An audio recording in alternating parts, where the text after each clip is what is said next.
குளத்தூர்ல தலைவர் ஜெயிச்சு, குளத்தூர்ல தலைவர் ஜெயிச்சது கொஞ்சம் கஷ்டமா இருக்கு. ஒரு மந்திரிக்கு வந்து அவருடைய போர்ட்போலியோவே எதுன்னு தெரியல. அதை அப்படியே செயல்படுத்தி காட்டியவர் நம்முடைய முதல்வர் ஸ்டாலின் அவர்கள். முதல்வர் தான் எங்களுக்கு, அவர் தான் முதல்வர். தேவைன்னா சொல்லுங்க, எனக்கு நிறைய கெட்ட வார்த்தை தெரியும். நான் ஒரு மரியாதை அதையெல்லாம் அமைக்க வச்சுருக்கிறேன். உங்களுக்கு ஏதாச்சும் தேவைன்னா இன்ஸ்டாகிராமில் லொட்டு ரோஸ்களில் திட்டுவீங்க. உங்களுக்கு ஏதாச்சும் தேவைன்னா அது கொடுங்க, நான் நிறைய எடுத்து கொடுக்குறேன். அந்த பாடி அரிசி வெங்காயன்ட்டு அவங்கெல்லாம் திட்டுவாங்க, கவலையே பட மாட்டேன். இங்கே பிடுங்கி வீசிட்டு ஒன்றும் இல்லை, இங்கிருந்து பிடுங்கி வீசிட்டு போயிடும். 2 நண்பர்களுக்கு நடுவில் கருத்து வேறுபாடு இருக்கும்.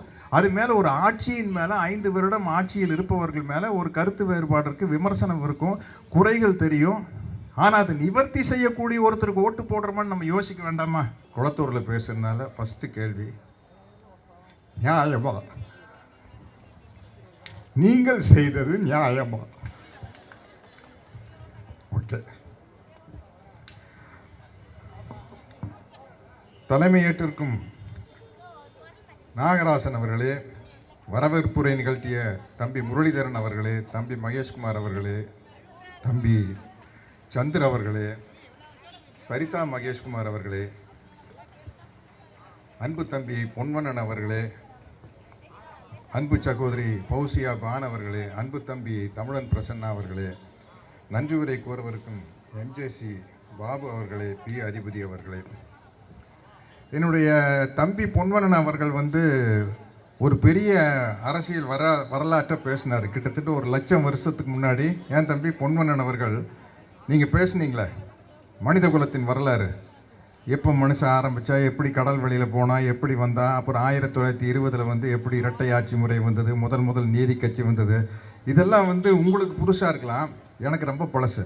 என்ன இப்போ 108 எம்எல்ஏக்கள் ஜெயிச்சிருக்கிறாங்கல்ல, அவங்ககிட்ட நான் கேட்டு தெரிஞ்சிட்டேன். பெரிய அறிவு பட்டகம்.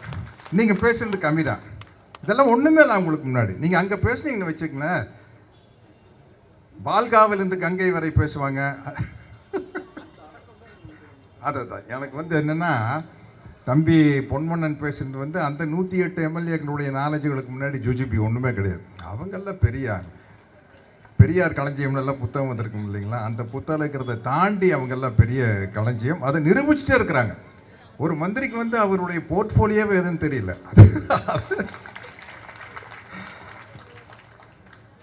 என்னத்த பண்றது, காமெடி தான். எப்படிப்பட்ட, அதாவது இந்த தமிழ்நாடு என்பது 1967க்கு முன்னாடி, 1967 தான் வந்து முதன்முறையாக தமிழ்நாட்டில் திராவிட முன்னேற்ற கழக ஆட்சி வருது. அதுக்கு முன்னாடி காங்கிரஸ் கட்சி தான் ஆட்சியில் இருந்தது. அது வந்து எனக்கு தெரியும், தம்பி பொன்வண்ணனுக்கு தெரியும். அது ஒரு பண்ணையார் கட்சி. எங்கள் சொந்தக்காரங்கெல்லாம் வந்து என் மாமச்செல்லாம் மிட்டாமராசு, பண்ணையாருங்க, ஜமீன்தாருங்க, அவங்கெல்லாம் தான் காங்கிரஸ் கட்சியில் மந்திரியாக இருப்பாங்க. அப்படித்தான் இருந்தது காங்கிரஸ் கட்சி. அது என் வயசுக்காரங்களுக்கு தான் தெரியும். 67க்கு முன்னாடி இந்த நாட்டில் நடந்துட்டு இருந்தது வந்து அந்த மாதிரி பணக்காரர்களுடைய ஆட்சி தான். ஏழை பங்காளனாக பெருந்தலைவர் காமராஜர் இருந்தார். பட் அதிகாரத்தில் இருந்தவங்க பூரா பெரிய பெரிய பணக்காரர்கள். முதல் முறையாக 1967 பேரறிஞர் அண்ணா தலைமையில் திராவிட முன்னேற்ற கழக ஆட்சி வந்ததுக்கு அப்புறம்தான் தமிழ்நாடு நிமிர்ந்தது. அது ஒருத்தர் பதிவு போட்டிருந்தாரு, முதலமைச்சர் நாற்காலியில் அண்ணா அமர்ந்தார், தமிழ்நாடு இழந்தது. அவர் 1 வருஷத்துலேயே போயிட்டாரு, நம்ம விட்டு போயிட்டாரு. அதுக்கப்புறம் தலைவர் கலைஞர் அவர்கள் ஆட்சிக்கு வர்றார். ஆட்சிக்கு வந்து 1977 வரைக்கும் 9 ஆண்டு காலத்தில் கலைஞர் விதைத்த விதைகள் தான் இன்று வந்து தமிழ்நாட்டை வந்து வளமாக்கி அறுவடையாக்கி தமிழ்நாட்டை எங்கேயோ கொண்டு போய் வச்சிருக்குது. அதை அப்படியே செயல்படுத்தி காட்டியவர் நம்முடைய முதல்வர் ஸ்டாலின் அவர்கள். முதல்வர் தான் எங்களுக்கு, அவர் தான் முதல்வர்.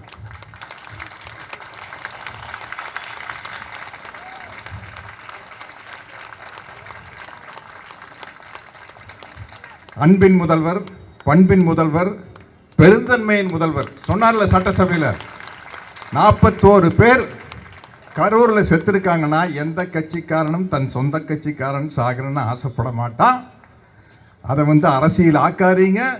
அது கேஸ் கோர்ட்டுக்கு போயிடுச்சு, சிபிஐக்கு போயிடுச்சு. தயவு செய்து அதை வச்சு அரசியல் ஆதாயம் தேட வேண்டாம்னு சொன்னார் இல்லையா, அவர் முதல்வர், பெருந்தன்மையின் முதல்வர், அறத்தின் முதல்வர். அப்படிப்பட்ட முதல்வர் தான் இன்றும் எனக்கு முதல்வர். திமுக ஆளுங்கட்சியா இருக்கும் போதும் சரி, எதிர்கட்சியா இருக்கும் போதும் சரி, 2020 முன்னாடியே என்னுடைய அன்பு தம்பி சேகர் பாபு கலைஞருடைய பிறந்தநாள் விழாக்கு என்னை அழைப்பார். பெரியார் திடலில் நான் வந்திருக்கிறேன். அதுக்கப்புறம் ஒரு முறை வந்து நம்முடைய தலைவர் ஸ்டாலின் அவர்களுடைய பிறந்தநாளுக்கு அழைச்சப்ப நான் சொன்னேன், தம்பி கலைஞர் வந்து அவர் வசனத்தில் நான் 2 படம் நடிச்சிருக்கேன்.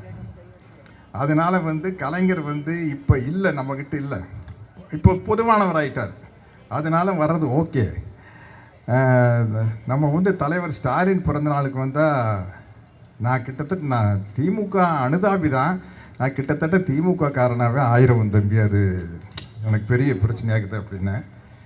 இப்போ இந்த மேடைக்கு வரும்போது திமுக ஆளுங்கட்சியாக இருக்கும்போது வந்ததை விட ரொம்ப கெத்தாக வந்திருக்கேன்.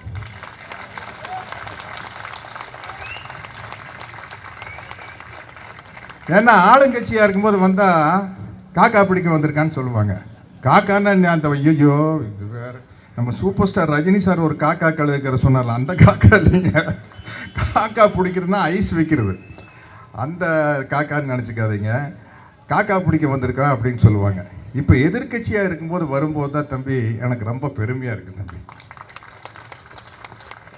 நான் பெரியாருடைய தொண்டன், அதனால் திராவிட கருத்தியல் ஆதரவானன். நான் எந்த கட்சியிலையும் மெம்பர் இல்லை. இருந்தாலும் கூட நல்லது நடக்கும்போது, அது எந்த கட்சி ஆட்சியில் இருந்தாலும் அந்த கட்சியில் ஒரு நல்ல நலத்திட்டங்கள் நடக்கும்போது போவேன். அது மாதிரி முதல்வர் ஸ்டாலின் அவர்களுடைய பிறந்த நாளுக்கு தம்பி சேகர் பாபு அவர்கள் பல நலத்திட்டங்கள் அறிவிப்பார். அதை வந்து வழங்கிட்டு போங்கன்னா, மற்றபடி இது அரசியல் இல்லை அப்படின்னு சொல்லி கூப்பிடுவார். வருவேன். வரும்போதும் கூட ஒரு தயக்கம் இருக்கும், என்னடா நம்ம ஆளுங்கட்சிக்கு போய் ஜால்ரா அடிக்கிறோமோ அப்படின்ட்டு. ஆனால் 5 வருஷமாக நான் வந்து சேகர் பாபு தம்பி கூப்பிட்டப்பெல்லாம் நான் வந்ததுக்கு காரணம் வந்து தலைவர் ஸ்டாலின் அவர்களுடைய செயல்பாடுகள் தான், அவருடைய வளர்ச்சி திட்டங்கள் தான், அவருடைய நலத்திட்டங்கள் தான். ஆளுங்கட்சியாக இருக்கும்போது தயங்கி தயங்கி வந்தேன்னா, இப்போ சொல்கிறேன், ஒரு திமுக அனுதாபியாக வந்துட்டு போன தம்பி, என்ன நல்ல நல்ல விஷயங்கள் எல்லாரும் பண்ணுறீங்க அப்படிங்கிறதுக்காக இப்போ சொல்கிறேன் தம்பி, நான் திமுக தான்.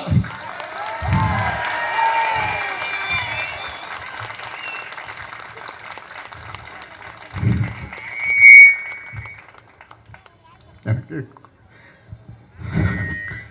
குளத்தூரில் தலைவர் ஜெயிச்சு,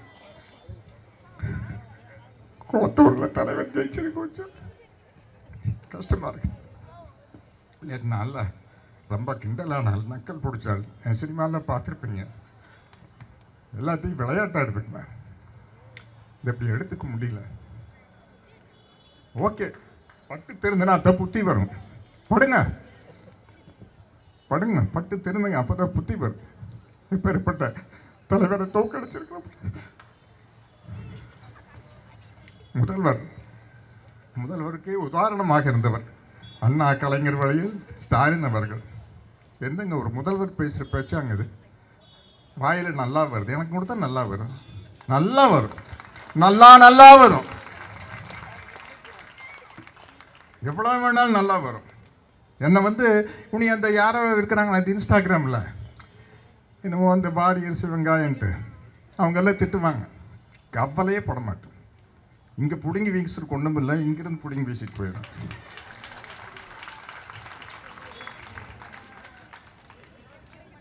தேவைன்னா சொல்லுங்கள், எனக்கு நிறைய கெட்ட வார்த்தை தெரியும். நான் ஒரு மரியாதை அதையெல்லாம் அமைக்க வச்சுருக்கிறேன். உங்களுக்கு ஏதாச்சும் தேவைன்னா இன்ஸ்டாகிராமில் லொட்டு ரோஸ்களெல்லாம் திட்டுவீங்க. உங்களுக்கு ஏதாச்சும் தேவைன்னா அது கொடுங்க, நான் நிறைய எடுத்து கொடுக்குறேன். அதனால் வந்து இந்த தமிழ்நாட்டை பொற்காலமாக மாற்றியது திராவிட மாடல் ஆட்சி தான். தந்தை பெரியாரின் கொள்கைகளை கனவில் ஏந்தி அதை நடைமுறைப்படுத்தி அண்ணா அதை சட்டமாக்கி, என்னங்க மிக முக்கியமான ஒரு சட்டம் சொல்றீங்க, இவ்வளவு பெண்களுக்கு இருக்கீங்க, பெண்களுக்கு சொத்தில் சம உரிமை கொண்டு வந்தார் தலைவர் கலைஞர். அதை விடவா அவர் கொண்டு வந்த அந்த அத்தனை சட்டத்தையும் வழிநடத்தி முன்னாடி கொண்டு வந்தார் நம்மளோட தலைவர் ஸ்டாலின் அவர்கள். அதை விடவா ஒன்றுமில்லை. இப்போ ஆட்சியில் இருக்கிறவங்களுக்கு நான் ஒரே ஒரு அட்வைஸ் பண்ணுறேன், நீ ஒன்றுமே பண்ண வேண்டாம். ஸ்டாலின் அவர்கள் செய்த நலத்திட்டங்களுக்கு பேரை மட்டும் மாற்றி ஸ்டிக்கரை மாற்றிருங்க, உங்களுக்கு நல்ல பேர் கிடைச்சிடும். நான் முதல்வன் திட்டமா வேற ஏதாச்சும் வச்சுக்கோங்க, விடியல் பயணமா வேற பேர் வச்சுக்கோங்க. அந்த பேரை மட்டும் மாட்டினீங்கனாலே உங்களுக்கு நல்ல பேர் வந்துடும். ஆனால் அவர் கொண்டு வந்த நலத்திட்டத்தையும் வளர்ச்சி திட்டத்தையும் மாற்றினீங்கன்னா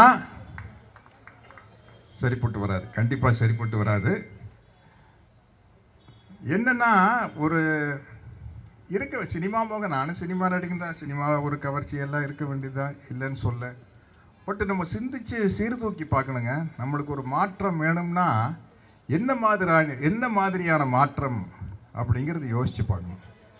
இப்போ நான் ஃப்ராங்காக சொல்கிறேன், இப்போ வந்து கருத்தியல் ரீதியாக ஒரு மாற்றமா, ஐடியாலஜிக்கலி ஒரு சேஞ்ச் வேணுமா அப்படின்னா, திராவிட கருத்தியலான சமூக நீதிக்கு நேர் மாறான ஒரு கருத்தியல் ஆர்எஸ்எஸ்னுடைய பிஜேபியினுடைய சனாதனம்.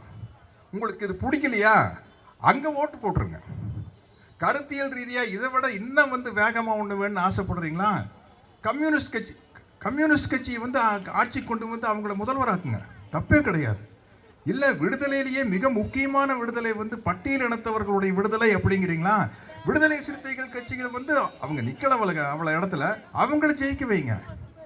என்ன மாற்றம் இருக்குது? ஏன்னா என்னுடைய மாண்புமிகு தமிழ்நாடு முதல்வர் என்னுடைய அன்பு தம்பி விஜய் அவர்கள் கட்சி ஆரம்பிக்கையில் என்ன சொன்னார், என்னுடைய கொள்கை தலைவர்கள் பெரியார், அம்பேத்கர், திராவிடமும் தமிழ் தேசியம் எனது இரண்டு கண்கள்.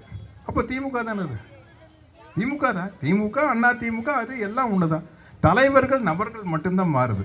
அந்த தலைவர்களும் நபர்களும் மாறும்போது நீங்கள் யோசிச்சு பார்க்க வேண்டாமா, ஸ்டாலின் என்னென்ன செஞ்சார்? நான் நிச்சயமாக சொல்கிறேங்க, நிச்சயமாக எல்லா கட்சியிலையும் வந்து ஒரு குறை இருக்கும், விமர்சனம் இருக்கும். ஆனால் அதுக்காக நீங்கள் வந்து என்ன பண்ணுவீங்க, எங்கேயோ கொண்டு போய் ஓட்ட போட்டுருவீங்களா? இருக்காதா? ஒரு அப்பாவுக்கு மகனுக்கு நடுவில் கருத்து வேறுபாடு இருக்குது. அப்பா என்னங்க இப்படி பண்ணிட்டாரு, மகன் சொல்லுவான், மகன் என்ன இப்படி, அவன் சரியில்லைங்கன்னு அப்பா சொல்லுவான். கணவன் மனைவிக்கு நடுவில் கருத்து வேறுபாடு இருக்குது, அண்ணன் தம்பிக்கு நடுவில் கருத்து வேறுபாடு இருக்குது, இரண்டு நண்பர்களுக்கு நடுவில் கருத்து வேறுபாடு இருக்கும்.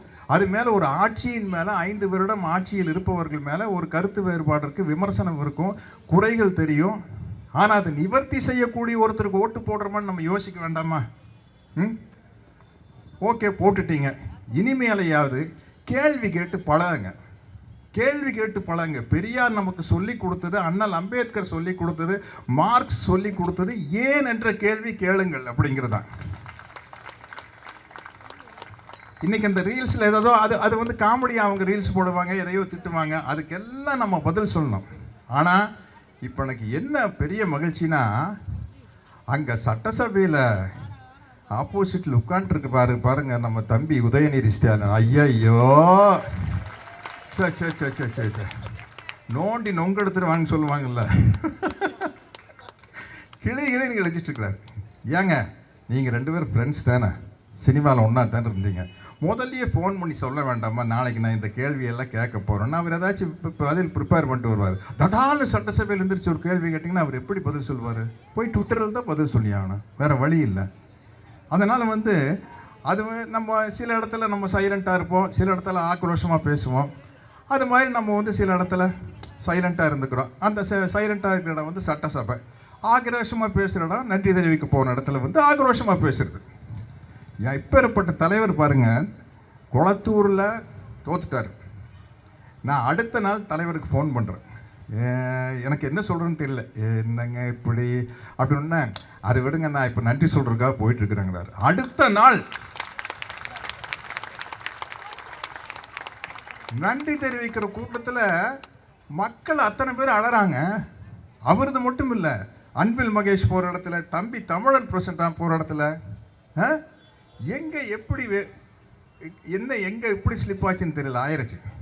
பராசக்தி படத்தில் நடிகர் திலகம் சிவாஜி, பராசக்தி படம் பார்த்தவங்க எத்தனை பேர் இருக்குன்னு தெரியாது. நடிகர் திலகம் சிவாஜி அவர்கள் வந்து தன்னையுடைய தங்கச்சியை பார்க்கறதுக்காக சென்னைக்கு வருவார் ரங்கூன்லேருந்து. வந்த இடத்துல வம்பு பண்ணி வம்பு பண்ணி அவர் ஒரு கவர்ச்சி நடனத்தை கூப்பிட்டு போய், ஓ ரசிக்கும் சீமானேவா அஜோலிக்கும் கடை அழிந்தது, அதுக்கு கலைஞர் தான் அந்த பாட்டு எழுதினார்னு நினைக்கிறேன். ஆமாம் அப்படின்னு நினைக்கிறேன். அப்படின்னு சொல்லி நடிகர்தில் வந்து அங்கேருந்து ரங்கூன்லேருந்து வரும்போது வந்து பாக்கெட்டை பர்செல்லாம் பிக் பாக்கெட் அடிச்சுட்டு போயிடுவாங்க. சோத்துக்கே வழி இருக்காது. கவர்ச்சி நடனத்தை பார்க்க போய் அப்படிப்பட்ட பணக்கார ரங்கூன்ல இருந்து வந்து இங்கே ரொம்ப அப்போ தான் தலைவர் வசனம், காண வந்த தங்கையை கண்டேன் கண்ணற்ற ஓவியமாக, ஆம் கைம்பெண்ணாக, தங்கையின் பெயரோ கல்யாணி, ஆனால் கழித்துலோ மாங்கல்யம் இல்லை, செழித்து வாழ்ந்த குடும்பம் சீரடிந்து விட்டது, கண்ணிலே நீர் கையிலே பிள்ளை, கல்யாணி அலைந்தால் கல்யாணிக்காக நான் அலைந்தேன் அப்படின்னு சிவாஜி சார் பேசுவார் கலைஞருடைய வசனத்தை. அந்த மாதிரி எங்கேயோ கவர்ச்சி நடனம் பார்க்க போய் இருக்கிறது எல்லாம் அடிச்சுட்டு போயிட்டாங்க. இது நீ மறுபடியும் நம்ம ரிவைவ் வர்றதுக்கு இனி எல்லாம் வந்து மறுபடியும் வந்து திமுக ஆட்சி வந்து அதை சரி பண்ணு, திமுக ஆட்சி வந்து தான் சரி பண்ணு. அநேகமாக கலைஞர் அவர்களுடைய 104வது பிறந்த நாளுக்கு நம்ம தமிழ்நாடு முதலமைச்சராக திரு முத்துவேல் கருணாநிதி ஸ்டாலின் அவர்கள் தலைமையில் தான் கலைஞரின் 104வது பிறந்த நாள் நடக்கும்னு நினைக்கிறேன், நடக்கணும்னு ஆசைப்படுறேன். அதுதான் வந்து தமிழ்நாட்டுக்கு நல்லது. இப்போ தலைவர் ஸ்டாலின் அவர்கள் வந்து வெற்றி வாய்ப்பு இழந்தது வந்து ஓரளவுக்கு நான் நல்லா யோசிச்சு பார்த்தா அவருக்கு நல்லது. கொஞ்சம் ஓய்வு எடுக்க முடியும், நல்லா உடற்பயிற்சிகள் செய்ய முடியும், நல்லா மனசை இன்னும் தேர்த்திக்கிட்டு ஒரு ரெஸ்ட்டு தானே. பட் அவருக்கு அது ரெஸ்ட்டு கிடையாது, உழைப்பு தான் ரெஸ்ட்டு. உழைப்பு தான் வந்து ஸ்டாலின் அவர்களுக்கு ரெஸ்ட்டு. இக்கிகைன்னு ஒரு ஜப்பான் தத்துவத்தை நீங்கள் படிச்சிருப்பீங்கன்னு நினைக்கிற தம்பி பொன்வண்ணன் அவர்கள். அதில் வந்து ஜப்பானில் வந்து அவங்களுக்கு வந்து இக்கினோவா அப்படின்னு ஒரு கிராமத்தில், ஒக்கினோவாங்கிற கிராமத்தில் எல்லாம் 100 வயசுக்கு மேலே வாழுவாங்க. அது காரணம் என்னன்னா அவங்க எல்லாமே சொசைட்டிக்கு வந்து ஏதோ ஒரு சேவை செஞ்சுக்கிட்டே இருப்பாங்க. அதனால தான் பார்த்தீங்கன்னா தந்தை பெரியார் 95 வயசு, முத்தமிழறிஞர் கலைஞர் அவர்கள் 94 95 வயசு, நல்லகண்ண ஐயா 102 வயசு என்னமோ, சங்கரையா வந்து 101 வயசு தாண்டி, அது மாதிரி அந்த சேவை மனப்பான்மை இருக்கிற நம்முடைய தமிழக முதல்வர் நம்முடைய முதல்வர், அன்பின் முதல்வர், பண்பின் முதல்வர், டீசன்சிக்கு முதல்வர். டீசன்சின்னா தெரியுமில்ல என் தம்பி, என்ன பண்பு, டீசன்சியின் முதல்வர் ஸ்டாலின் அவர்கள் வந்து கண்டிப்பா நிச்சயமா ஆட்சி. ஏன்னா ஒரு சின்ன நம்மளுக்கு வெயிலில் போனால் தான் நிழலோட அருமை தெரியும். வெயிலில் போய் நின்றுக்கிறோம், நிழலோட அருமை தெரியும். அந்த நிழலின் அருமையும் கூட, நிழல் வர வேண்டும் என்றாலும் கூட உதயசூரியன் உதிக்கும் போது வரும். நிச்சயமாக உதயசூரியன் உதிக்கும். நான் எம்ஜிஆர் ரசிகரை அடிக்கடி அவருடைய வசனத்தை பேசுவேன். 1000 ஒருவன் படத்தில் வில்லன் மனோகர் எம்ஜிஆரை பார்த்து சொல்லுவார், நீ அணையும் விளக்கு அஸ்தமிக்கும் சூரியன் அப்படிம்பாரு. எம்ஜிஆர் திருப்பி சொல்லுவார், அஸ்தமிக்கும் சூரியன் அடுத்த நாளை மீண்டும் உதயமாகும் அப்படிம்பாரு. ஞாபகம் இருக்குதா? 1000 ஒருவன் பார்த்தவங்களுக்கு கப்பலில் பேசுவார் மனோகர்கிட்ட, white and white shirt, red colour collar, red colour belt, red shoe உள்ள, ஆமாம் போட்டு அடிப்பார் பார்த்தீங்களா? அந்த மாதிரி வந்து சூரியன் அஸ்தமிக்கிறதே இல்லை. நம்மளுடைய சுழற்சியின் காரணமாக இருட்டு வருது ஒழிய சூரியன் அப்படியே தான் இருக்குது. உலகம் சுற்றும் போது நம்மளுக்கு இருட்டு வர மாதிரி இருக்குது. சூரியன் நிரந்தரமானது, அதை முதல்ல புரிஞ்சுங்க. ஸோ இந்த சூரியன் மீண்டும் உதயமாகும். ஏன்னா அது அஸ்தமிக்கவே இல்லை, அதுதான் இயற்கை என்று கூறி என்னுடைய உரையை முடித்துக் கொள்கிறேன். நன்றி, வணக்கம்.